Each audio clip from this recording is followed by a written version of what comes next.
কোরআনের আগে ছাড়া দুনিয়াতে চলা যায় না, কোরআনের বয়ান ছাড়া আর কিছু বলা যায় না, কোরআনের আগে ছাড়া দুনিয়াতে চলা যায় না, কোরআনের বয়ান ছাড়া আর কিছু বলা যায় না।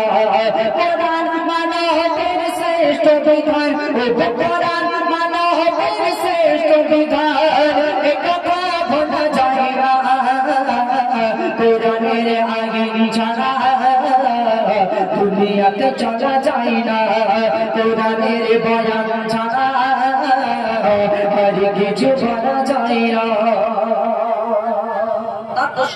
এই কোরআন শরীফের মধ্যে সব কিছু লেখা আছে। এই পৃথিবীর মধ্যে যা কিছু হয়েছে হবে, কিয়ামতে কি হবে, মরণের পরে কি হবে, এই দুনিয়ার মধ্যে মানুষ জীবিত অবস্থায় কি করবে, কি হবে, কি না হবে, সব কিছু আল্লাহ এই কোরআন শরীফের মধ্যে লিখে রেখেছে। কবি কোরআনের সব কথা খোদার বাণী, কোরআন দুনিয়ার নয় কাহিনী, কোরআনের সব কথা খোদার বাণী, কোরআন দুনিয়ার নয় কাহিনী, সত্যের সন্ধানে চলেছে যারা, কোরআন দিলেতে রাখে গো তারা, সত্যের সন্ধানে চলেছে যারা, কোরআন দিলেতে রাখে গো তারা। বুকের মাঝে রাখলে কোরআন, বুকের মাঝে রাখলে কোরআন, জীবনের গুনাহ থাকে না, কোরআনের আগে ছাড়া দুনিয়াতে চলা যায় না, কোরআনের বয়ান ছাড়া আর কিছু বলা যায় না। আল্লাহ রাসূল তোজখানের বাদশা তিনি যখন কোরআন শরীফ পড়তো, আল্লাহ রাসূলের মধুর কণ্ঠ এমন সুন্দর ছিল, তৎকালীন যুগে যারা বড় বড় কাফের ছিল, আবু জেহেল, আবু লাহাব, উতবা, শাইবা, আল্লাহ রাসূলের কোরআন শুনতো, কিন্তু তারা আল্লাহ রাসূলের প্রতি ঈমান আনেনি। আল্লাহ রাসূল যখন কোরআন শুনতো, তারা কি বলতো যে মুহাম্মদ একটা পাগল, মুহাম্মাদের কোরআন কেউ শুনতে দেবে না, কিন্তু রাতের অন্ধকারে কেমন ভাবে কোরআন শুনতো। কবি একটু শুনুন।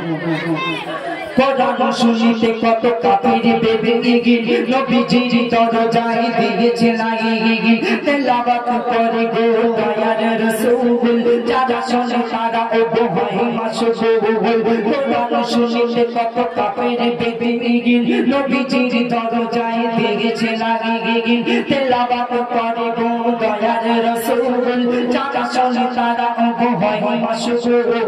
যতই বড় আর যতই শোনো, যতই বড় আর যতই শোনো, কোরআনের মজা যায় না, কোরআনের আগে ছাড়া দুনিয়াতে চলা যায় না, কোরআনের বয়ান ছাড়া আর কিছু বলা যায় না।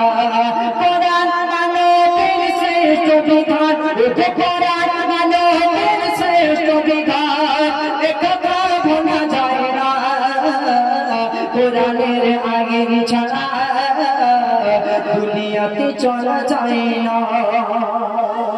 আমাদের মৃত্যুর পরে এই কোরআন শরীফ কিন্তু আমাদের খাটিয়া হবে, কেননা এই কোরআন শরীফ আমরা যদি সারা দিনের মধ্যে আমরা একটা হাত বুলিয়ে দিই, সারা জিন্দেগীর গুনাহ আল্লাহ পাক ক্ষমা করে দেবে। সবাই বলে সুবহানাল্লাহ।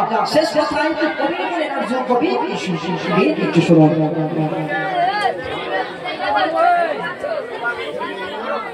কোরআনের সব কথা খোদার বাণী, কোরআন দুনিয়ার নয় কাহিনী, তেলাওয়াত করে গো দয়ার রাসূল, যারা শোনে তারা ওগো হয় মাশগুল। হিসাব পাবে গো মরণের পরে, থাকে বিশেষায় যখন আধার ঘরে, হিসাব পাবে যখন আধার ঘরে, থাকে বিশেষায় যখন আধার ঘরে। কোরআন দিয়ে জীবন সাজা, কোরআন দিয়ে জীবন সাজা, কবি রহমাতুল্লাহ, কোরআনের আগে ছাড়া দুনিয়াতে চলা যায় না, কোরআনের বয়ান ছাড়া আর কিছু বলা যায় না। কোরআন মানবের শ্রেষ্ঠ বিধান, কোরআন মানবের শ্রেষ্ঠ বিধান, একথা ভোলা যায় কোরআনের আইন ছাড়া দুনিয়াতে চলা যায় না। ছোট্ট করে পরিবেশন করলাম। এখন যে আজকের এত সুন্দর একটি